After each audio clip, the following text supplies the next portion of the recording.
memahami apa ya, segala sesuatunya bukan cuma dari sisi pandang kita doang. Ya, kita bukan aktor utama di dunianya orang lain.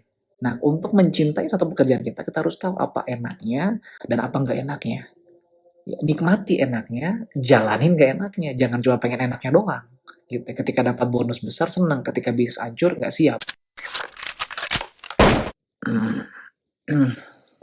Halo semuanya, ini kayaknya yang nonton malam hari ini antara jomblo atau nggak ada kerjaan ya. Malam mingguan kok ngeliatin Instagram, nggak masalah. Kalau pebisnis kan nontonnya Instagram buat belajar sama nyari pelanggan. Halo, halo. Oke teman-teman ya, sambil nunggu yang lain, jadi malam hari ini temanya kita ini tentang perspektif, cara pandang melihat sesuatu. Tadi udah banyak ya pertanyaan-pertanyaan yang masuk, nanti saya coba jawab satu-satu. Ya, ini ada beberapa sih. Cara pandang yang mendukung seorang melankolis supaya tidak menghambat bisnis. Cara pandang orang yang kurang mampu akhirnya nggak berhasil yang membuat mereka terhambat. Cara meluruskan perspektif distributor baru terhadap dunia per MLM-an. Kenapa banyak yang berperspektif negatif terhadap MLM kalau dari segi alur padahalnya benar dan ada hasilnya.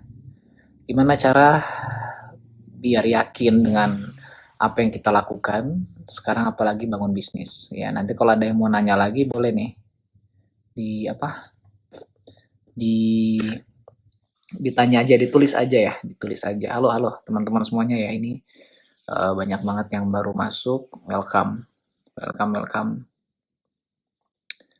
Oke, dan banyak sekali ini. Oke, welcome. Oke teman-teman ya, ini boleh nggak? Ini teman-teman ngerti baru masuk ya, kita temanya adalah perspektif ya malam hari ini. Yurangga, semangat bang. Wede, semangat juga buat kamu mas bro. Ya, ini boleh nggak? Ini dari kota mana aja ya yang nonton ini ya? Boleh tulis daerahnya di mana? Selamat malam bang, selamat malam juga bro. Malam-malam ini sorry saya suaranya agak kecil ya, soalnya saya sekarang lagi di rumah. Ya kalau di Jogja saat ini saya bisa teriak-teriak nih, cuman karena lagi di rumah. Dan di sini udah jam 11 malam. Saya lagi di Sulawesi, lagi pulang ya. Dan lagi jam 11 malam dan sekarang di sini sudah sangat sepi sekali. Oke, ada yang Sulawesi juga nggak nih? Mana orang Sulawesi yang nonton nih? Oke, teman-teman ya. Jadi tadi saya itu baru baca WNTB Lampung, keren. Mana sih? Oke dulu nih.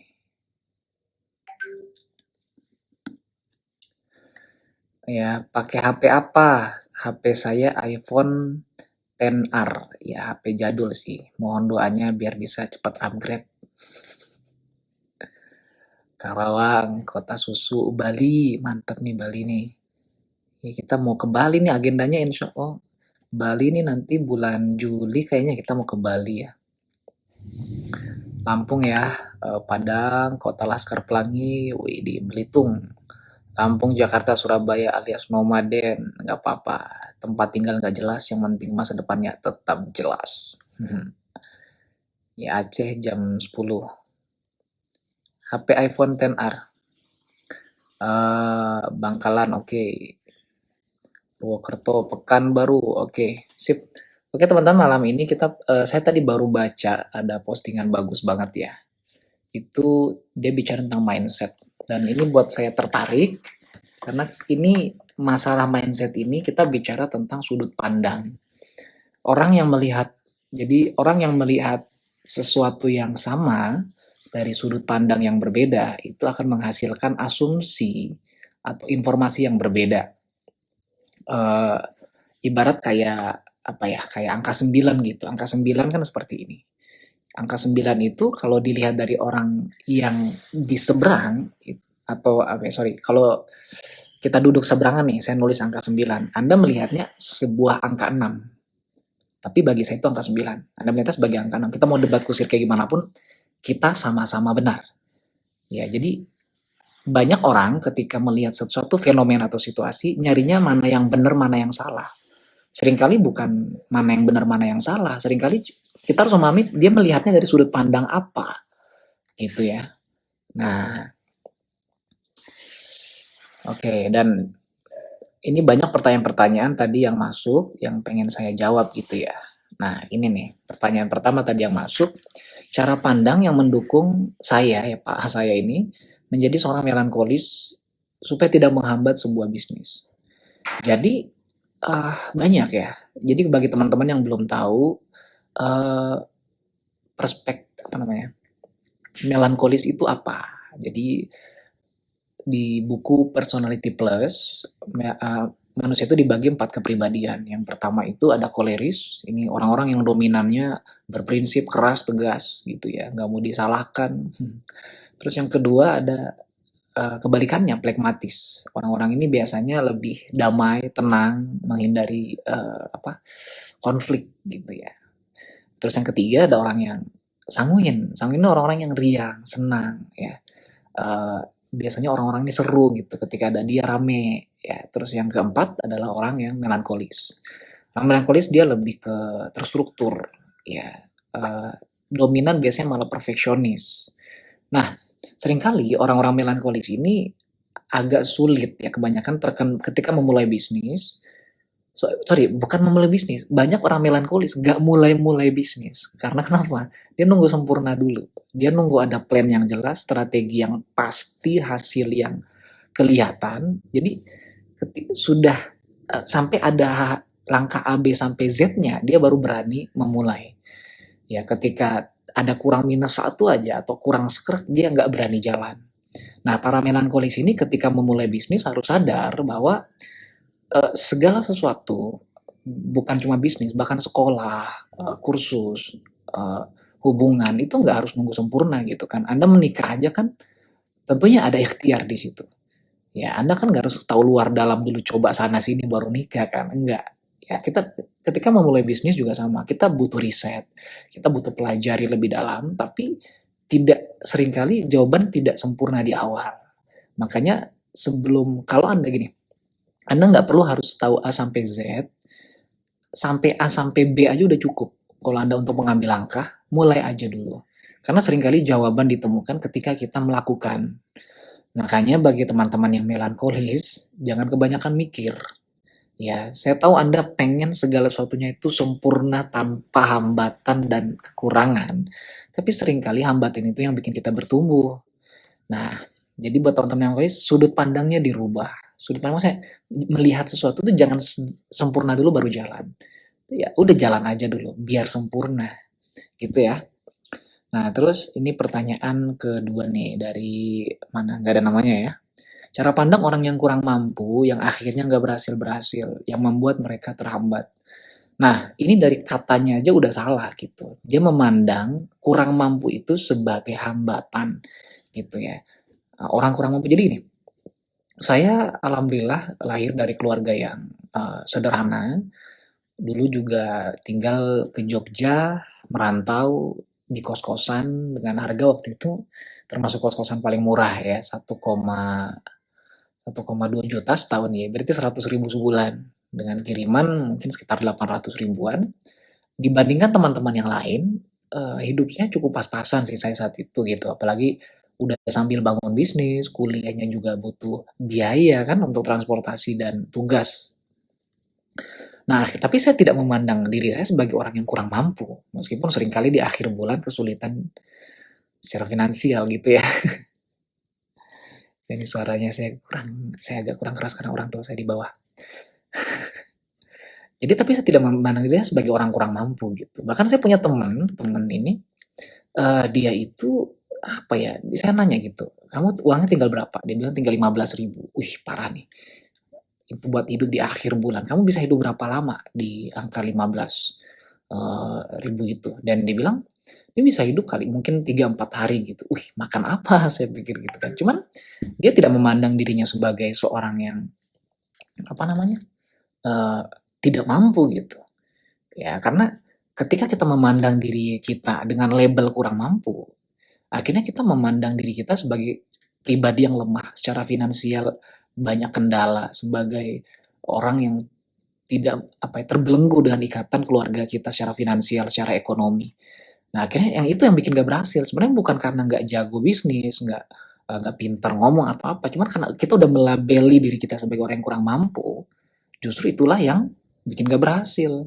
Nah, ini harus dirubah cara pandangnya karena Dahlan Iskan atau Khairil Tanjung gitu yang pernah bilang dia ketika bangkrut dulu pernah lebih miskin dari orang gelandangan. Kok bisa? Orang gelandangan paling nggak punya uang. Beliau sejatuh-jatuhnya miskin dan punya utang 60 miliar. Berarti kan lebih miskin ya, lebih minus gitu kan. Nah, tapi dia tidak memandang diri dia sebagai orang yang kurang mampu atau miskin. Dia memandang diri dia orang yang lagi kena masalah dan lagi jatuh dan dia akan bangkit. Di situ ya, artinya jangan memandang diri Anda sebagai orang yang kurang mampu gitu. Memandang diri Anda orang yang lagi lihat dari perspektif yang lain gitu loh. Banyak orang-orang sukses yang dulunya memang dari keluarga yang kurang mampu. Ya, tapi jangan melabeli diri Anda sebagai orang yang kurang mampu dan itu akhirnya menghambat diri Anda. Jadi bukan karena kurang mampunya, tapi karena perspektifnya. Ya, jadi fokus sama kekuatan. Apa kamu punya kekuatan apa? Apa yang kamu bisa lakukan? Apa skill, keterampilan yang kamu miliki saat ini? Fokus di situ, jangan bahas kurang mampunya gitu ya. Karena uang tuh bisa dicari, bisa jual produk, bisa jual jasa. Kalau belum bisa jual produk, ya kita bantu orang, bisa bekerja bahkan gitu. Jadi jangan labeli kurang mampunya, ya. Nah, nah terus bagaimana cara meluruskan perspektif distributor baru terhadap dunia per MLM-an agar sadar. Saya baru tadi nonton video bagus banget ya. Ini wawancara tim sales, salah satu legend di industri network marketing, sama Larry King. Ya ini almarhum ya. Kok almarhum sih? Yaitu salah satu legend di dunia talk show gitu ya. Diwawancara dan dia bahas tentang industri MLM gitu. Sebenarnya apa multi level marketing? Saya yakin banyak distributor MLM juga nggak tahu apa itu MLM. Kalau ditanya MLM itu apa? Ya multi level marketing. Ya itu apa gitu. Ya nggak bisa ngejelasin yang pada akhirnya ketika di mengedukasi market atau orang yang tidak tahu, ya bawaannya ya MLM tuh gini gitu. Ya bahkan ketika kita ketemu orang-orang yang negatif, orang-orang yang eh, ya ada orang negatif kita nggak bisa jelaskan. Ya jadi eh, Anda harus paham dulu gitu. Anda harus paham dulu apa sih industri network marketing ini, apa sih MLM gitu. Ada yang bilang Pak jangan bilang MLM Pak, itu namanya network marketing penjual langsung, sama aja intinya gitu ya. Akhirnya dan pada akhirnya gini, ketika kita tidak bisa mendefinisikan industri kita nggak tahu ini kita masuk di dunia apa. Yang kita ngerti kita jualan produk herbal, ada perusahaan, selesai. Kita punya mentor, upline dan downline. Padahal industri ini lebih besar dari itu gitulah. Ya. Jadi kita dulu harus paham perspektifnya, itu kita dulu harus ngerti. Jadi bukan sekedar bergabung dan selesai. Anda paham produknya, paham marketing plan-nya, Anda harus ngerti industri kita ini gitulah. Seperti orang yang ditanya eh, misalnya orang-orang saham gitu ya ditanya definisi apa reksadana tuh apa reksadana pasar uang, apa bedanya sama forex, jadi ngerti gitu loh, mereka bisa menjelaskan. Bahkan orang yang saya pun ada salah satu tokoh gitu ya, namanya Mbak Felicia siapa saya lupa nih, itu keren banget, dia tuh bisa mendefinisikan definisi-definisi atau istilah-istilah rumit di dunia investasi dengan cara yang sederhana gitu. Nah, itu yang harus kita lakukan sebenarnya. Saya pun masih belajar. Ya. Jadi cara meluruskannya gimana? Lah kita yang harus luruskan kita dulu gitu. Ya, cuman gini, intinya kita harus sadar ya, orang tuh melihat dari perspektif yang berbeda. Orang yang bilang MLM tuh nggak bagus karena dia melihat berita-berita yang bilang, MLM penipuan, ini pembohongan, ini gini. Robot trading pakai MLM, gitu-gitu ya. Nah, sedangkan Anda nih, yang distributor MLM, melihat dari uh, perspektif yang lain. Oh enggak, MLM itu kan legal, MLM itu halal, MLM itu legit, ya legitimate. Jadi ini beneran, ini bisnis beneran gitu. Nah ini cuma masalah sisi perspektif yang berbeda aja. Nah, bagaimana caranya? Pertama, ya kita harus ajak mereka melihat dari perspektif kita. Nah, cuman sebelum itu kita harus melihat dari perspektif mereka dulu gitu. Jadi ketika ada teman saya bilang, "Bro, MLM nih kok banyak yang negatif?" Saya bilang, bahkan saya sendiri bakal bilang, "Iya Bro, soalnya memang banyak orang ngejalanin nggak benar." Makanya ibarat, eee, banyak orang contoh nih ada yang bilang nih, ada alumni UGM gitu, alumni UGM ternyata tiba-tiba alumni UGM nih jadi koruptor gitu. Akhirnya semua orang bilang, "Wah, emang alumni UGM tuh koruptor semua loh." Ya kemarin buktinya tuh menteri alumni UGM, semuanya ada 10 orang, koruptor semua. Padahal kan alumni LM tuh alumni UGM tuh ribuan orang gitu kan. Banyak. Lah, kenapa digeneralisasi? Nah, tujuannya kan itu satu perspektif gitu kan. Nah, harus dirubah. Ya jadi tugas kita nih mengubah perspektif itu. Gimana caranya? Ya kita harus lihat dari perspektif mereka. Kita berempati dulu sama, karena bisa jadi orang negatif itu bukan karena pernah ketemu orang yang negatif, tapi bisa jadi dia pernah punya pengalaman buruk gitu. Saya pernah ketemu sama beberapa rekan yang memang dia ditipu sama sponsornya. Ketika dia belanja produk, produknya nggak dikasih gitu kan. Terus ketika dia minta bantuan malah nggak dibantu, nggak dibimbing. Terus malah ketika dia merekrut orang, malah rekrutannya diambil. Banyak yang seperti itu yang saya sering sebut itu mafia MLM. Ya secara sistem, secara legalitas, industri MLM ada industri yang bagus, tapi kita harus pahami dan sadari bahwa banyak perspektif lain orang yang melihat itu bukan cuma secara itunya, gitu ya. Nah, jadi kita harus luruskan dengan apa? Ya kita pahami dulu perspektif mereka, baru kita ajak mereka dengan perspektif kita. Nah, masalahnya adalah kalau kita sendiri tidak paham, kita ini di industri apa. Ya, jadi silakan kita pelajari lagi ya, Anda pelajari lagi. Gimana cara pandang orang yang kurang mampu? Ini tadi sudah nih saya jawab nih. Nah, oke. Oke, ini pertanyaannya kurang lebih sama ya. Kenapa banyak yang perspektif negatif pada MLM kalau dari segi alur dan padahal benar dan ada hasilnya gitu. Ya gini teman-teman, ini kita harus garis bawah ya. Ini uh, segi alur padahal benar gitu. Ya memang secara sistem, makanya gini. uh, banyak yang negatif sama industri MLM itu yang sering saya tanya. Saya tanya seperti ini. Dia, wah MLM tuh nggak bagus. Saya tanya karena kenapa? Karena saya pernah ditipu gitu. Oh, ditimu sama siapa? Ah, gitu. Atau ya, saya pernah bergabung, kata dia itu. Dia, saya pernah bergabung dan saya nggak dibantu gitu. Ya, oke. Okay. Terus ada yang bilang, ini haram bisnisnya. Kenapa? Karena Ustadz ini bilangnya haram. Nah, kenapa bisa haram? Ini apa penipuan gitu dan lain-lain. Akhirnya saya gali terus, saya gali. Nah, kebanyakan orang-orang yang apa namanya negatif terhadap industri MLM bukan karena sistemnya, kebanyakan karena prakteknya gitu. Ya jadi kita jangan kaget banyak orang yang ini. Kita jangan kaget sama kalau ada orang yang negatif sama alumni UGM misalnya ya. Misalnya jangan UGM deh, kampus saya aja UM-nya misalnya ya. Bayangin ke teman-teman saya alumni kampus saya itu pengangguran. Dan ternyata dilabelin, oh alumni UM-nya pengangguran semua. Apakah itu label? Enggak, itu stigma. Tapi apakah semuanya pengangguran? Enggak juga gitu kan. Cuman orang ngelihatnya kan penganggurannya. Nah, begitu juga dengan orang yang negatif. Selalu ada alasannya kenapa bisa orang berperspektif negatif. Karena ada satu sisi yang memang menegatifkan industri kita. Dan sayangnya salah satunya adalah media massa dan distributornya sendiri. Gitu ya. Makanya tugas kita adalah memberikan edukasi yang lebih tepat tentang industri ini.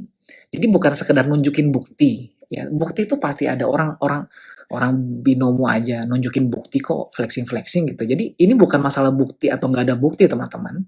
Karena orang yang sukses di bisnis MLM banyak kok, banyak banget. Dan orang udah pada tahu gitu. Orang udah pada tahu. Cuma masalahnya banyak orang tidak paham industri kita. Tidak paham industri MLM ini apa gitu. Nah tugas kita adalah memberikan edukasi yang benar dan tepat, yang mudah dipahami. Ya. Oke.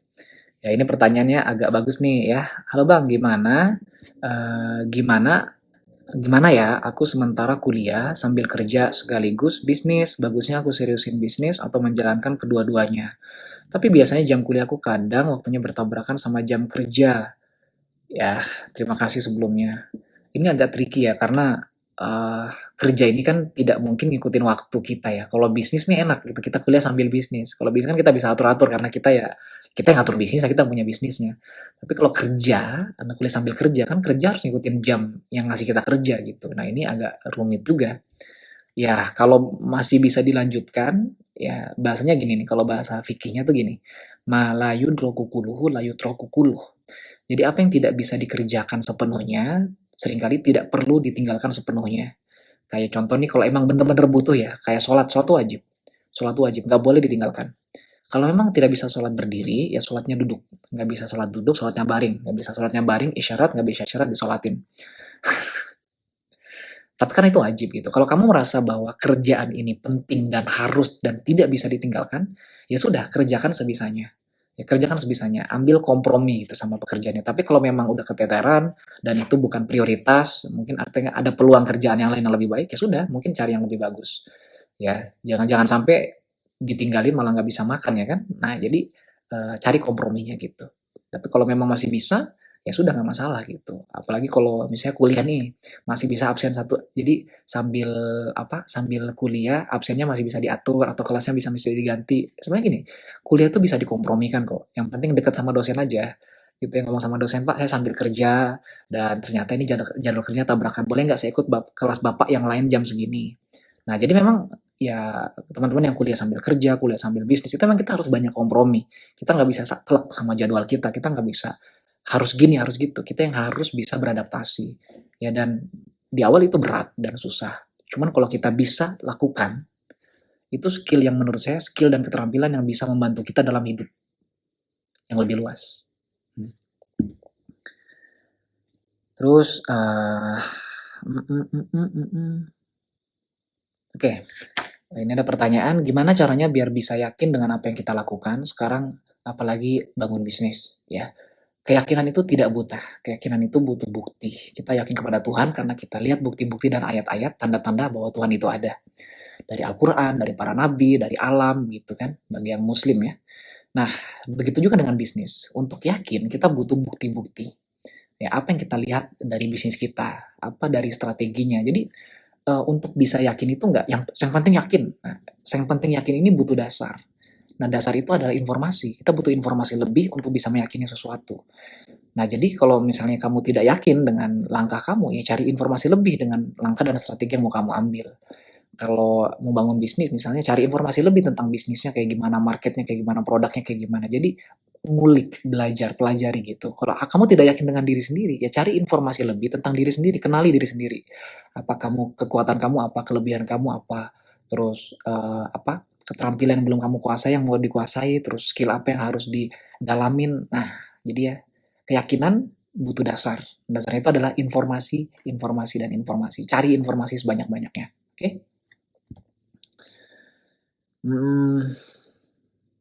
Oke, ini balik lagi pertanyaan tadi ya. Kenapa secara umum di masyarakat kita banyak yang menanggapi MLM itu negatif? Ya karena memang banyak MLM yang ilegal. Ya MLM yang kedoknya penipuan. Ya, jadi nggak usah kaget gitu ya. Kok mereka negatif sama MLM? Ya memang banyak yang pakai MLM. Ibarat kayak gini. Kenapa banyak orang yang negatif atau Islamofobia gitu di barat gitu? Karena memang banyak yang pakai yang teroris mengatasnamakan Islam. Kita nggak bisa salahkan Islamnya, kita salahkan terorisnya. Ya tapi kan itu nggak bener Pak. Ya cuman orang yang tidak tahu Islam, tidak tahu itu, gitu. Ya jadi kita nggak jadi nggak usah menyalahkan situasi. Pertanyaannya tugas kita bagaimana mengedukasi bahwa industri ini industri yang benar, legal dan bisa dijalankan dan bisa jadi solusi untuk banyak orang, ya. Bahkan kemarin ada yang nanya sama saya ini Pak, dia bilang nih, intinya MLM itu negatif. Intinya MLM itu jual-jual mimpi doang. Kebanyakan MLM itu cuma doktrin aja. Saya tanya balik sama dia, emang udah gabung berapa perusahaan? Dia bilang, ya saya udah pernah gabung di satu perusahaan. Saya kata sama dia, perusahaan MLM di Indonesia yang legal ya, bukan yang ilegal, penipuan, investasi bodong dan lain-lain, yang benar-benar direct selling, penjualan langsung itu ada 120. Menurut kamu bilang kebanyakan MLM itu doktrin berdasarkan apa? Udah gabung di beberapa perusahaan. Nah, akhirnya dia bilang, ya intinya gini-gini ya, nggak terima informasi, ya sudah. Gitu ya. Jadi kita harus sadari kenapa banyak yang negatif, karena memang ya citra distributor MLM yang menegatifkan. Nah, tugas kita bagaimana mengedukasi, bagaimana memberikan citra yang positif gitu ya. Jadi kitanya, jadi fokus sama apa yang kita bisa lakukan ya. Nah, gitu. Oke, bagaimana cara saya bagi waktu antara kuliah dan bisnis? Kuliahnya semester akhir. Wih, harusnya sih kalau semester akhir lebih enak ya, karena kan tidak terikat waktu jam kuliah lagi. Semester akhir itu kan udah tinggal skripsi, KKN, PPL ya kan. Nah, justru harusnya lebih enak ketika untuk berbisnis. Nah, jadi kalau untuk bagi kuliahnya, kamu harus tahu benar-benar goalnya apa. Jadi, kamu harus tahu prioritas ketika membangun bisnis. Ya, apa yang pengen kamu kejar, apa yang dijalankan. Contoh nih, semester akhir lagi garap skripsi. Skripsi itu kan ada bab satu, bab 2, bab 3, bab 4. Terus ada proposal, nanti kapan seminarnya. Jadi dijadwalkan, kamu harus tahu kapan seminar, kapan konsultasi sama dosen, kapan garap skripsi. Nggak mungkin lah 24 jam ngetik skripsi kan. Nah, itu nggak mungkin. Pasti ada waktu-waktu luang buat istirahat, buat santai, buat riset, dan lain-lain. Jadi, harus jeda aktivitasnya. Nah, kebanyakan teman-teman saya, kita ini kan, saya juga dulu ngalamin, nggak pernah skripsi, jadi pas skripsi keteteran. Nah, kenapa saya bagi waktu? Benar-benar bagi waktu. Nah, bab satu dulu oke, bab 2 oke, bab 3 oke, penelitiannya ini, instrumennya ini, kapan konsultasinya, kapan maju, kapan, nah udah ada. Nah, di luar waktu-waktu tadi, ya saya jalanin bisnis, menyesuaikan aja gitu. Memang bakal keteteran gitu ya. Bakal keteteran, saya jamin bakal keteteran. Tidak mungkin slow, santai, bakal capek, bakal letih gitu. Nah, cuman ya begitu kan hidup, hidup memang kayak gitu kan. Ya udah kayak gitu, kita pengen santai nggak bisa gitu. Orang yang kerja di 2 tempat kerja juga bakal keteteran. Ibu yang punya anak lebih dari 2 juga bakal keteteran, gitu. Jadi jangan nyari yang mudah, gitu ya. Jangan nyari yang mudah, tapi lakukan yang benar. Oke? Nah ini agak jauh ya tentang manajemen ya. Ini kita bicara tentang perspektif loh sebenarnya nih, tentang cara pandang gitu ya. Ini malah nanya tentang manajemen, tapi nggak apa salah saya jawab ya. Tentang manajemen, cara atur agenda harian. Mhm. Jadi agenda harian itu bukan cuma to do list yang kita tulis 1, 2, 3 apa yang dikerjakan hari ini, tapi lebih ke apa yang mau kita kejar hari ini. Ya, jadi bukan cuma sibuk tapi produktif. Ya, sibuk itu banyak kerjaan, produktif itu menghasilkan. Apa yang pengen kamu hasilkan hari ini? Nah, hasil itu yang ngikutin nanti, gitu ya. Nah, langkah apa yang sebaiknya saya lakukan jika berada di lingkungan yang tidak menghargai saya? Hmm, Tergantung ya, ini masalah perspektif, ini menarik nih. Seringkali kita bukan tidak dihargai, tapi kita merasa tidak dihargai gitu. Ya, tapi kalau memang benar-benar gini, kalau kamu memang diejekin tiap hari, kamu disudutkan, kamu diinjak-injak, kamu dibully, nah itu memang secara mental kamu kena, ya mungkin kamu harus minimalisir waktu berkumpul sama lingkungan itu.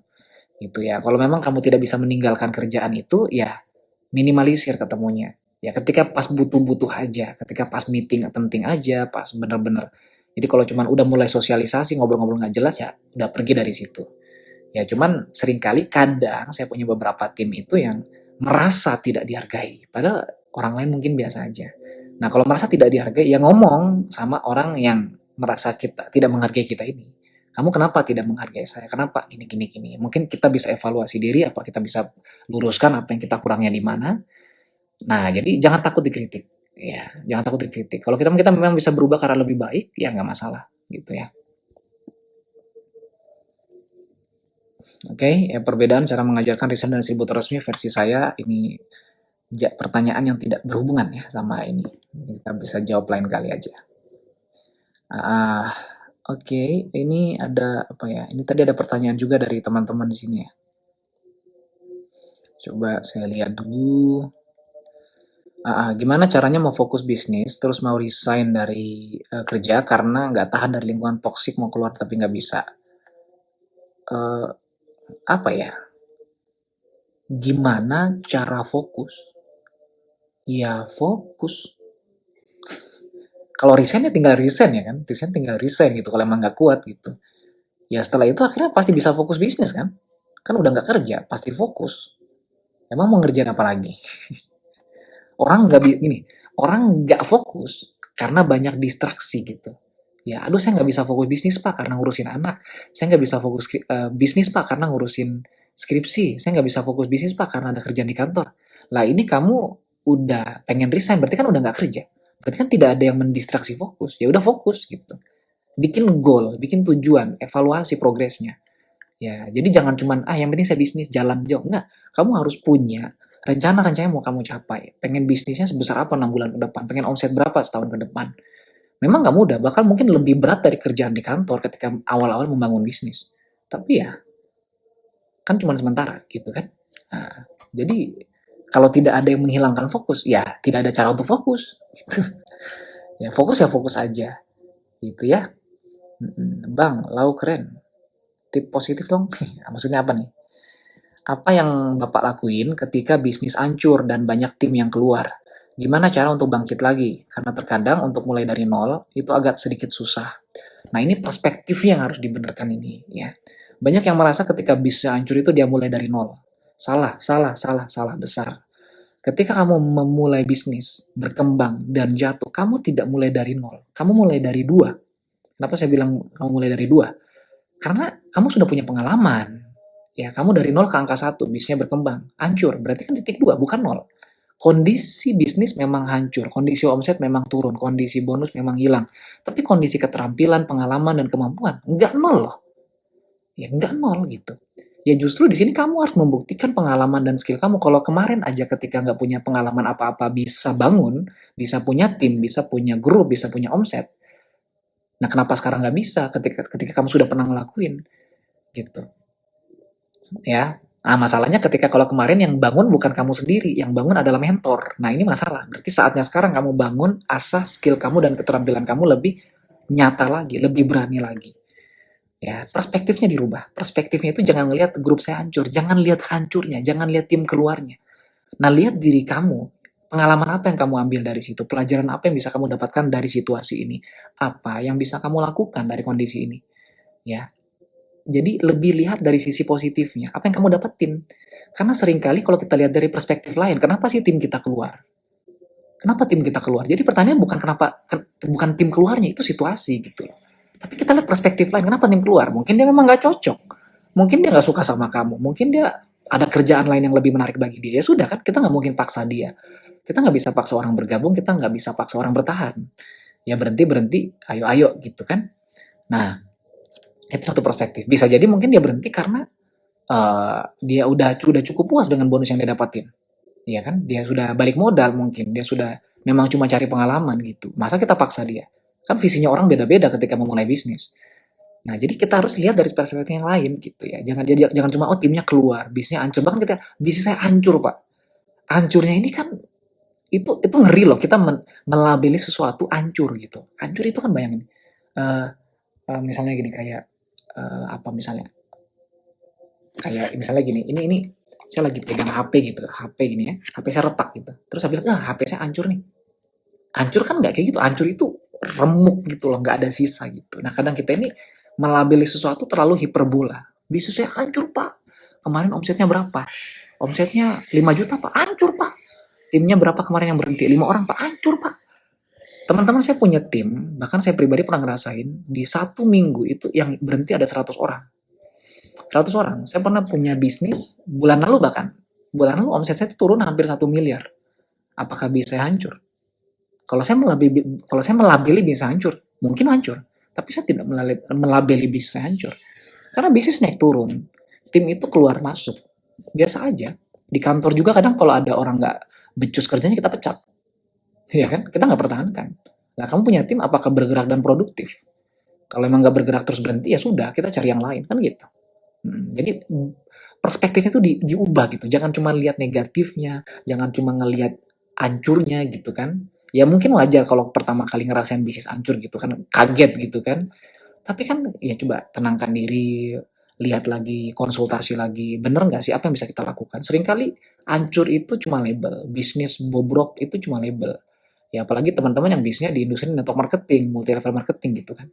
Ya hancurnya bisnis konvensional itu hilangnya 100 juta. Dikejar-kejar utang debt collector miliaran gitu. Lah Anda apa hancurnya ini? Jadi nggak usah lebay. Oke, cara mengelola tim bisa agar tetap setia dan mau gerak terus gimana? Ya bangun trust, bangun trust. Ya, cuman kita nggak bisa paksa orang setia gitu dia ya. Kita nggak bisa, ya people come and go gitu ya. Timnya intinya gitu aja teman-teman. Ya, ketika ada orang berhenti ya sudah. Ketika ada orang masuk ayo. Jadi people come and go, but the best will stay. Ya, jadi kita tidak bisa membuat orang setia. Karena setia itu bertumbuh. Setia itu orangnya, dia memang orang setia gitu. Kalau orangnya pengkhianat ya sudah dia pengkhianat. Gitu ya. Nah, tinggal ya kita mencari orang setia, bukan membuat orang jadi setia. Ya, kita mencari orang yang setia, menemukan orang yang setia. Gitu, apa itu perspektif? Perspektif itu cara pandang. cara pandang. Ya, cara pandang. Oh, ini cara pandang gitu ya. Ketika kita duduk berseberangan kayak gini, kamu di sana, saya di sini, saya nulis angka 9. Saya ngelihatnya 9, kamu ngelihatnya 6. Itu perspektif. Ya, orang yang lihat gajah cuman kelihatan gini. Orang yang ngelihat gajah, ya orang yang lihat gini nih, bayangkan ada dua orang buta. Ada dua orang buta yang megang gajah gitu ya. Yang satu dia megang belalainya. Dia bilang, "Oh, gajah itu panjang." Yang orang kedua megang telinga gajah. Si orang buta nih. Dia bilang, "Oh, gajah enggak, gajah itu tipis." Ini dua perspektif yang berbeda. Padahal bendanya sama-sama gajah. Tapi mereka melihat dari sisi yang berbeda. Itulah perspektif. Nah, termasuk dalam hidup, ketika teman-teman merasa sulit, berat, itu masalah perspektif. Ya, contoh ada yang bilang, "Pak, bisnis itu kan susah." Ya, kalau kamu melihat dari sisi bangkrutnya, sulitnya, ya benar. Tapi seringkali bukan cuma bisnis yang susah, matematika susah, biologi susah, lulus kuliah susah, masuk UGM susah, nyari kerja susah. Banyak yang susah di dunia ini, dan semua bisa dilakukan. Gitu ya. Nah, jadi perspektif dirubah, jangan cuma melihat satu sisi. Bisnis itu susah. Semuanya susah gitu. Membangun hubungan sama seseorang juga susah. Ya. Nah, gitu. Ya, itulah perspektif. Jadi orang-orang sukses adalah orang-orang yang bisa melihat sesuatu dari perspektif yang bagus, bahkan bisa memahami perspektif orang lain. Ya, jadi jangan cuma lihat dari satu sisi, lihat dari berbagai sisi. Ya. Nah, makanya ada quote yang menarik banget seperti ini, teman-teman. Ya, jadi kemarin saya pernah ikut mentoring itu, beliau bilang, apa yang terjadi dengan kita itu 10%. Cara kita merespon itu 90%. Gitu ya. Nah, jadi apa yang terjadi sama kita ini cuman nggak terlalu penting sebenarnya. Cuman kita ngeresponnya itu gimana? Apa yang kita labeli ketika hari ini hujan gitu.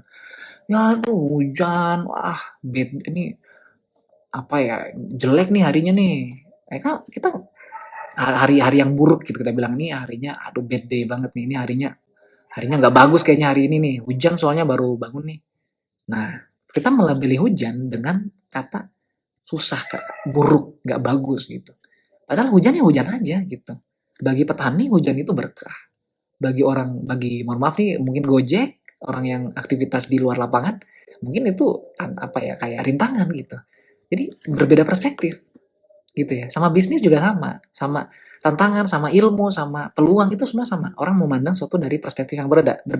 Orang-orang sukses adalah orang-orang yang bisa melihat satu situasi dari berbagai perspektif. Gitu. Ya, jadi akhirnya apa? Tidak mudah terbawa emosi gitu. "Wah, kamu kan gini kan? Kamu kan yang kok kamu bilang kayak gitu?" Nah, jadi kita lebih memahami situasi, lebih memahami orang lain. Oh ya, ini dijawab ya. Makasih nih sama Haris 96. Perspektif itu cara pandang kita. Betul, thank you ya udah dibantu jawab nih. Oke, teman-teman ya.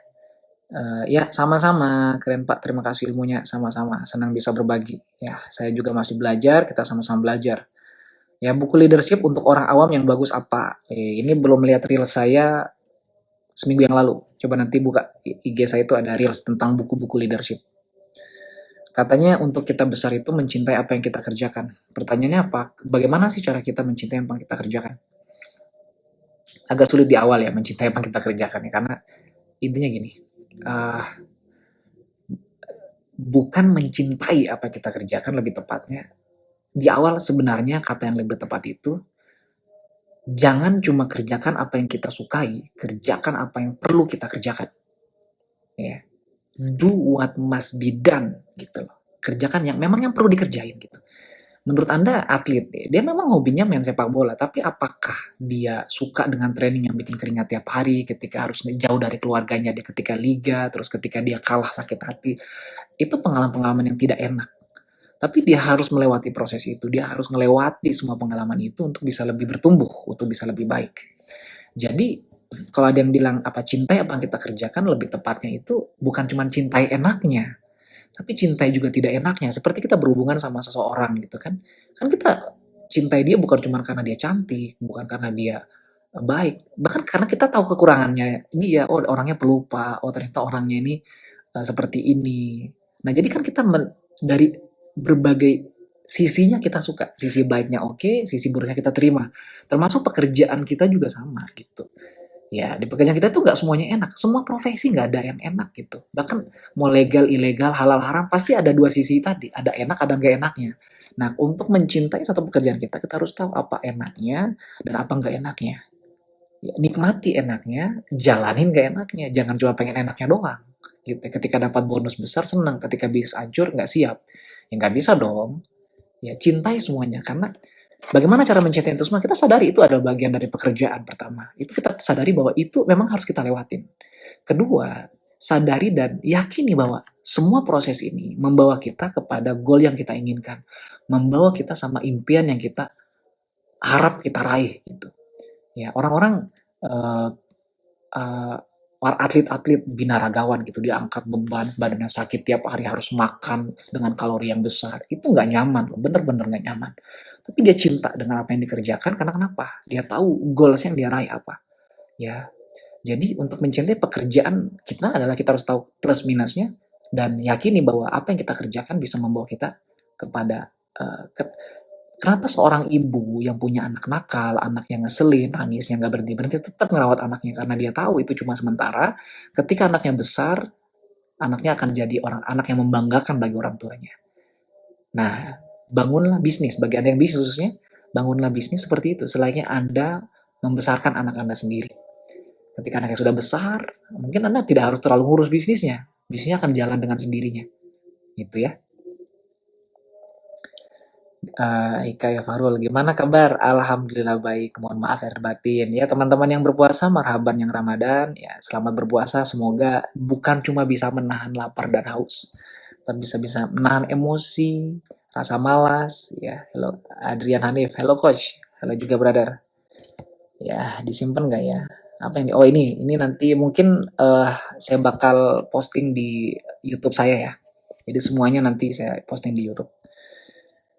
Oke, dari India nih Sari. Waalaikumsalam warahmatullahi wabarakatuh. Selamat malam juga. Makasih ya Mita ini Sari, sehat selalu ya. Semoga keluarganya juga bisa sehat selalu ya. Ya ini saya bakal simpan nanti di YouTube, saya share nih. Wah, sambil sahur ya, keren-keren. Ya, thank you, thank you. Iya, oke teman-teman semuanya, terima kasih yang sudah nonton sampai malam hari ini. Ini ada pertanyaan ya, cara nyari prospek. Ini mah tinggal buka YouTube saya itu banyak tuh. Ini sudah terjawab ya. Saya nggak perlu jawab malam hari ini karena temanya kita perspektif ya. Oke, sebenarnya sudah teman-teman semuanya ya. Udah 45 menit terlewati. Nah, intinya teman-teman bahwa kita harus sadar bahwa manusia melihat dari perspektif yang berbeda-beda. Itulah kenapa tema semalam yang pengen saya bahas malam ini adalah tentang perspektif, cara pandang gitu. Ya, jadi Anda tuh jangan, kok dia gitu ya? Kok dia gitu ya? Jadi nggak usah kaget gitu. Justru perasaan yang timbul dari kita adalah perasaan pengen berempati, pengen memahami kenapa ya dia kayak gitu ya. Kita harus punya rasa curiosity, penasaran gitu. Nah, karena setelah kita mendapatkan informasi perspektifnya dia, nah kita bisa luruskan mungkin. Oh ternyata ada perspektif yang kurang benar. Yang timbul akhirnya bukan permusuhan, bukan perdebatan, tapi saling memahami dan berempati. Nah, ya. Nah ini apalagi teman-teman yang berbisnis, ini sangat penting sekali karena menghadapi customer, menghadapi market, menghadapi tim, itu benar-benar butuh perspektif gitu ya. Kita harus punya perspektif yang luas tentang pekerjaan kita, produk kita, industri kita, dan semua tantangannya. Nah, kalau teman-teman terbiasa dari kecil melihat dari satu perspektif dan melihat itu perspektif yang paling benar, ini repot teman-teman. Bahkan agama aja itu menghargai perbedaan. Ya, ada yang kunut, ada yang nggak kunut, ada yang salam, ada yang ada yang niatnya diucapkan, ada yang tidak diucapkan. Ini kan berbeda gitu. Tapi selama dalilnya benar, ya sudah, kita saling menghargai. Nah, dalam bisnis juga sama, apalagi bisnis bukan agama, bisnis itu dinamis gitu, selalu berubah, teknologi bertumbuh. Nah, kita harus memahami perspektif-perspektif, mencoba melihat perspektif dari cara pandang orang lain, sehingga apa? Kita bisa memahami lebih luas tentang orang lain, tentang market kita, dan itu akan sangat membantu. Memang ini tidak menjamin keberhasilan atau kesuksesan, tapi insya Allah ini mempermudah kita dalam menghadapi masalah, menghadapi tantangan. Karena sukses mah ini, ketika kita semangat jalanin bisnis pas naik mah gampang. Ketika bonus besar kita jalan gampang. Tapi ketika kita jatuh, ketika kita kena masalah, ketika kita difitnah, mohon maaf ya, ketika kita dituburkan dengan masalah hidup yang banyak di luar bisnis dan keluarga, masalah kuliah, masalah kerjaan, masalah tetangga dan lain-lain, kita benar-benar bisa memahami segala sesuatunya bukan cuma dari sisi pandang kita doang. Ya, kita bukan aktor utama di dunianya orang lain. Oke? Okay? Nah, oke, ya. Jadwal live selanjutnya saya masih pikir temanya apa.